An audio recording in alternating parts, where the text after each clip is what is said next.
Hey everybody, welcome back to the channel. I'm Reverend Matt and I'm the Connectionalist, and I am really glad that you're here today because I think that this is a really important topic for us to address. It's kind of like one of the main ones that's going on right now in our circle, our little niche circle corner of YouTube where we talk about really nerdy theological things. There's been a lot of conversation about doctrinal integrity in the mainline Protestant traditions or just in Protestantism in general. And I personally believe that it is an issue, but I also believe that people think that literally every pastor in the mainline church, all the lay people, the church in general, all of them are heretics. They all believe non-orthodox things about Christianity. And I just don't think it's actually that big of a deal. I don't think it's as prevalent as people think it is. I think you encounter it pretty regularly. We encounter it more than we should, but it is not as prevalent as it is made out to be by a lot of people. So I think it really matters how you define this, right? So if you think it's true that if you think that you're a heretic if you believe that women should be in ministry, or that you're a heretic if you believe that LGBT people should be fully included into the life of the church, then yeah, you're going to think that the entire United Methodist Church, which is my tradition, is heretical because we ordain women, we ordain gay people now, and allow them to be fully included into the life of the church. But the problem is that those issues, women in ministry, the full inclusion of LGBT people, those are not issues of orthodoxy. They're not. You can think they are, but they're not. That is not the definition of orthodoxy. Women in ministry, the full inclusion of LGBT people, those are secondary issues. And it's fine to disagree on those. It's acceptable to disagree on those and still be a Christian, an Orthodox Christian. But on the issues of the divinity of Christ, the Trinity, the bodily resurrection, the denial of those doctrines is much more rare. Those are actual issues of orthodoxy, and that stuff is much more rare. I do not see that stuff very commonly, in my tradition at least. I think there are other mainline traditions where that is more common, but I still think it's quite rare to see that.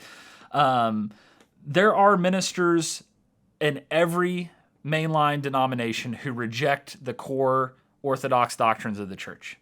That's just true. That's the case. I think that there are a lot of people who wish that that wasn't true, but it's true. You can find them in every mainline denomination. You shouldn't find them, but they're there. And it shouldn't be that way, but it is.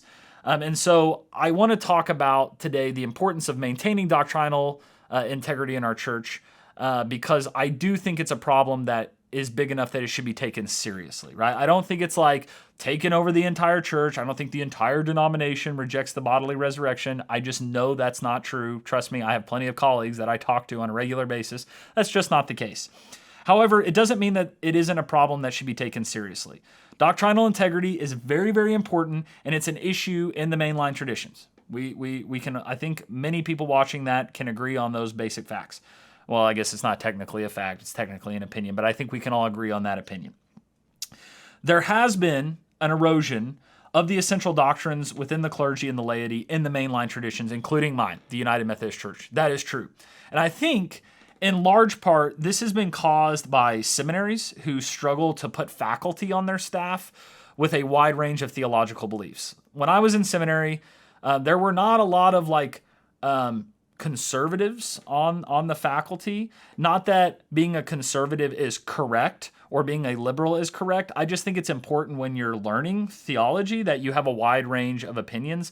And I think that just because the way our culture is, I think academics just are liberal. That's how it's always been, by the way. Academics have always been kind of a bastion of liberalism in the world. And so I think seminaries have struggled to put faculty on their staff with a wide range of theological opinions. And I don't think that that's always because they don't want to. I think sometimes they do want to do that and they just have trouble finding folks like that because there's not as many of them.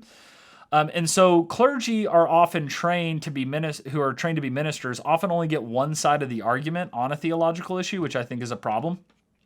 And at least in my experience, and I had some wonderful teachers, some wonderful professors in my theological education. However, many of them, if not most of them, were not focused on helping students articulate the Orthodox faith. They weren't. A lot of times the focus was on Christian ethics or social justice or how the church engages in the world, which is great. As a United Methodist, I think one of the distinct pieces of being a Methodist is that we live out our faith. We we care about social justice. We care about the world being transformed. The mission statement of the United Methodist Church is to make disciples of Jesus Christ for the transformation of the world, right? So that the world might be transformed. I think this is something all Christians should agree with, that we do not just articulate Christianity and we don't make people Christian just so they can go to heaven. That's not really the point. The point is that the world might be transformed, that the kingdom would be present here as it is in heaven, right? And so I'm a big fan of social justice work in the church. I just think in the seminaries, sometimes we focus too much on that and we don't focus on educating clergy to be able to articulate orthodoxy, the Orthodox faith. And so that brings me to the next point, which is, how should we define orthodoxy, right? Because if we're going to teach orthodoxy or teach students to articulate the Orthodox faith, we have to define what that looks like. This is where it gets difficult, right? Because a lot of Protestants have different sets of opinions on this, right? For me, essential orthodoxy, the essential issues that we all must agree on theologically, is the Apostles' Creed, right? If it is contained within the Apostles' Creed, these are the things we must agree on. Or you could say the Nicene Creed, even though it has some extra stuff in it, right? Those creeds from the early church, from the Council of Nicaea, or derived from the Council of Nicaea, are the most important, essential Orthodox things, right? Do you believe in the triune God, right? The bodily resurrection. Did Jesus Christ take upon himself again his body and like eat and all those sorts of things like we see in the Gospel of John? That's an issue of orthodoxy. Was Jesus born of the Virgin Mary?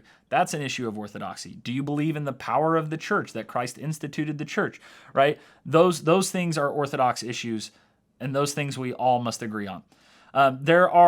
Those are primary and essential issues, but you cannot be... it's hard to say this. You really can't be a Christian unless you confess those things, right?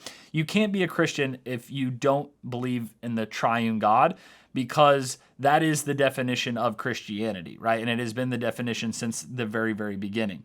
It's what was affirmed, basically whatever was affirmed by the Council of Nicaea in 325. Those are really core to the essential beliefs of Christianity. And then there's kind of some other stuff, right? For United Methodists, we have the 25 Articles of Religion and the Confession of Faith in United Methodism. And some of the stuff in the Articles of Religion and the Confession of Faith are matters of orthodoxy, right? Like there's an article on the bodily resurrection. But then there's some other stuff in the Articles of Religion as well that we believe, right? Like what we believe about baptism or what we believe about Holy Communion. And those are really, really, really, really important issues for being a Methodist, for being a Christian, but they aren't technically essential issues, in my opinion, right? What we believe about baptism and communion are technically secondary issues, but they're really important for being a Methodist, right? If you're going to be a Methodist, you have to be able to affirm the Confession of Faith. You have to be able to affirm the 25 Articles of Religion, because that is part of our doctrinal standards, right? Failure to affirm the 25 Articles of Religion and the Confession of Faith would not exclude you from Christianity. It would just mean you can't be a United Methodist pastor or a United Methodist layperson, right? But they aren't necessarily issues of orthodoxy, because there's a lot of things in the Confession of Faith or in the Articles of Religion that other Christian traditions wouldn't agree with because they're specific to us. And so that's where it gets kind of messy. And this is where kind of the chief critique of Catholicism comes at Protestants. They say, well, if you don't know which ecumenical councils to affirm, or you don't know how to exactly define orthodoxy like they purport to do, then how do you know what you have to believe? And I think this is where Protestants basically have to push back, and we have to say, look, we're willing to say we affirm these parts of orthodoxy. We're willing to affirm the Apostles' Creed. We're willing to affirm the Nicene Creed. We're willing to affirm these ecumenical councils, but not the others. And they would say, well, if you're kind of picking and choosing, that muddies the water a lot. And I understand that critique, but it is possible to affirm some of the ecumenical councils and reject others. That is completely possible to do. And so I define orthodoxy, me personally, as everything in the first 6 ecumenical councils. And I'm not going to go into the details of that because that's another video altogether. But all those ecumenical councils were important to forming our Christology. And Christology is the study of Jesus, right? It's like a subgenre of theology where we say Christology is basically, what do we believe about Jesus Christ? What do we believe about who Jesus was, right? we believe Jesus is both fully human and fully divine, that Jesus has a divine will and a human will, right? These are things that were set up by those first 6 ecumenical councils, and so I personally affirm those. But if a regular person, right, who's not a theology nerd, who doesn't watch YouTube like you are, right, about theology, who's in my tradition, who is looking for a simplistic way to be an Orthodox Christian, I would say confess the Apostles' Creed, right? We say it every week in my church. Confess the Apostles' Creed and affirm the Articles of Religion and the Confession of Faith in the United Methodist Church. That is the most simple way to be an Orthodox Christian. If you are affirming the Apostles' Creed and you're affirming the Articles of Religion in my tradition, you're fine. You don't have to worry about anything else.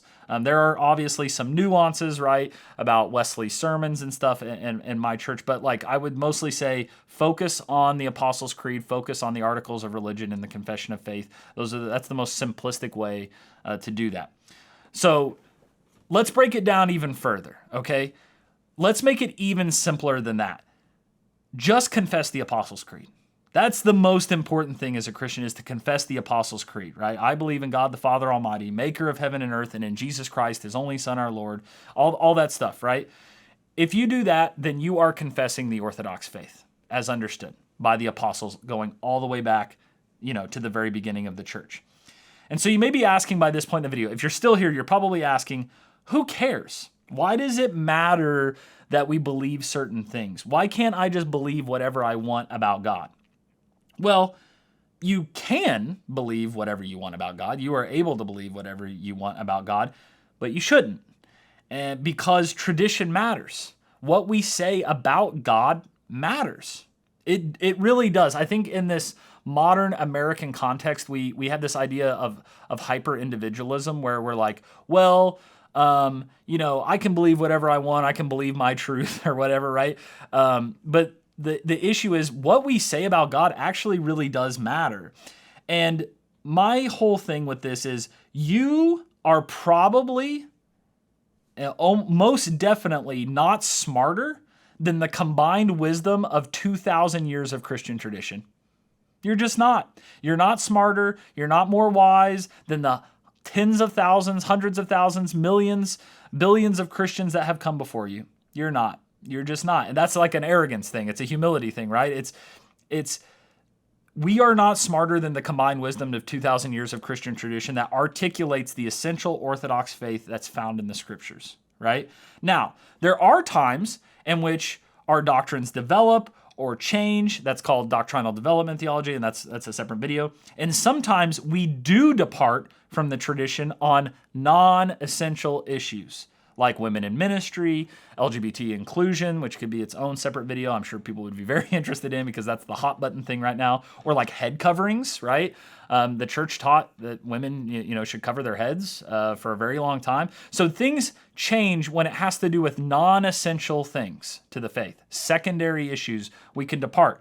But for the most part, if you believe something about the divinity of Christ that is not supported by 2,000 years of Christian tradition, you are probably wrong. You were probably wrong. And what we say about God matters. So as the church, it's our job to pass on the faith of the apostles that they received from Jesus, that they gave to the early church. We have very, very well documented the early church and the apostles and what they taught to the first generation of Christians. It is very well documented. And it's important for us to pass that faith on to the next generation. Doctrinal integrity matters, and what we say about God matters. There do have to be some lines about what is and what isn't acceptable to believe about God in Christianity. There has to be a line somewhere, right? We can't, because if everybody's free to believe what they want about God, then we don't have a church because we don't have any kind of binding belief that draws us all together into a community, that brings us all together. And at that point, we're just kind of drifting with the wind of the latest theological thought. That's why doctrinal integrity matters. That's why orthodoxy matters. That's why the Apostles' Creed matters. For me, like I said before, it's about arrogance, right? It's about understanding that I'm probably not wiser than 2,000 years of Christian tradition, 2,000 years of Christians who have confessed literally the same core essential things about Jesus. I'm not smarter than them. Sure, Like I said before, it's okay for us to change on certain non-essential issues, but never on the essentials. We never waver from the essentials. So, with all that said, if we are in agreement that there is a theological drift problem in the mainline traditions, so you're talking Presbyterians, Methodists, Lutherans, all that kind of thing. If we're in agreement that there's a problem with heretical teachings, there's a problem with theological drift, right? What should we do? Well, there's a couple things I think we should do. The first is I think we should examine clergy candidates for ordination much better than we do. One, I think in my tradition, the United Methodist Church, I think the ordination process is super punitive and it's not restorative, meaning I think we punish people for things that we shouldn't and we don't focus on the things that we should. A restorative process would take small mistakes and help the person grow and then ordain them. And what we do is we punish people for making small mistakes and then we defer them for like a year in my tradition. And what that causes is a lot of shame and a lot of people drop out of the process. And that's just not very restorative. I don't think that's a discipleship model that's very good and something we really need to work on. So we do need to do a better job at examining candidates for ordination, making sure that people who have heretical views about God on the essentials just should not become Christian ministers, right? It's pretty easy. The second thing we should do is we should do a better job initiating new Christians and new members to our churches, right? When people join our church, I think the Catholics do a great job at this, right? They have a formal catechesis, right? Where they take people through, they're like, this is what the church believes. These are the things you have to affirm to become Catholic. Obviously, in Protestantism, we're not going to have as many things that you have to affirm to become a member, but I think that educational model is very good, and it's why a lot of Catholics, I think, on the whole, on average, not every Catholic, but on average, Catholics do a better job at articulating their faith than Protestants do because they do a better job of catechizing or being intentional about Christian education. And I don't think we do a very good job at that, at least in my tradition. In Protestantism, we don't. And so there's one more thing I wanted to kind of talk about before I go, and that is the Reconquista movement, which is a play on the Spanish Reconquista from history. This is something Redeemed Zoomer has started. His channel has started this idea of the Reconquista, that the conservatives are going to reclaim the mainline traditions and make them conservative again. And people have been wanting to know like what I think about the Reconquista, and I'll just be completely honest with you. I think it's interesting. I wholeheartedly support its mission on theological orthodoxy, right? So the core of the Reconquista's mission is this idea of we want to protect theological orthodoxy in the mainline church. I think that's great. Although I think the name Reconquista is a little aggressive. It's a little militaristic. It's not a name I would have picked, right? So I critique the name a little bit, but I understand why they picked the name.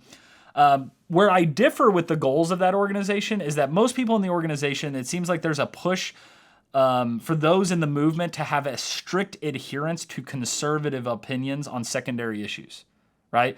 Basically, most people in the movement want everyone in the movement to be conservative on LGBT inclusion and conservative on women's ordination. And I'm just not going to go there, right? I'm not going to join the movement if that's what it requires because I'm not. I am progressive on those issues. But I'm stridently orthodox on the essentials. And there are more people like me than you'd think. There's a lot of people like me. It's a lot of my colleagues. A lot of my colleagues are progressive on women's ordination and on LGBT inclusion, but they're Orthodox pastors. They're Orthodox Christians. And I personally feel that if the Reconquista movement made sure to include pastors and lay people like me who are committed to orthodoxy, who are committed to protecting that in our tradition, but are progressive on social issues, then the movement is going to have a much larger chance of success. I actually think right now the chances of success are quite low because they're just fighting an uphill battle on those secondary issues. And if you include progressive pastors on secondary issues who are orthodox, if you include them in the movement, you have a pretty high chance of success on protecting orthodoxy within those traditions. So if the protection of the historic faith is truly the most important thing to the Reconquista, then the inclusion of progressive Orthodox pastors and lay people will greatly ensure its chances of success. So that's what I would encourage them to do, is be a little bit more inclusive.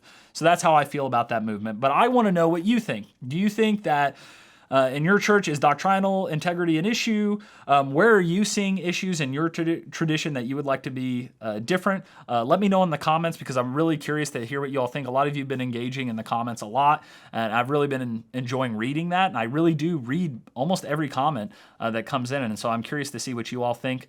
But that's all I have for you today. One of the best things you can do if you liked the video, or if you've been liking some of the videos, one of the best things you can do is just like this video and subscribe to the channel. That is the best thing you can do for a small channel like mine to help out and to get it more out there. But until next time, I'll see you later. Bye-bye.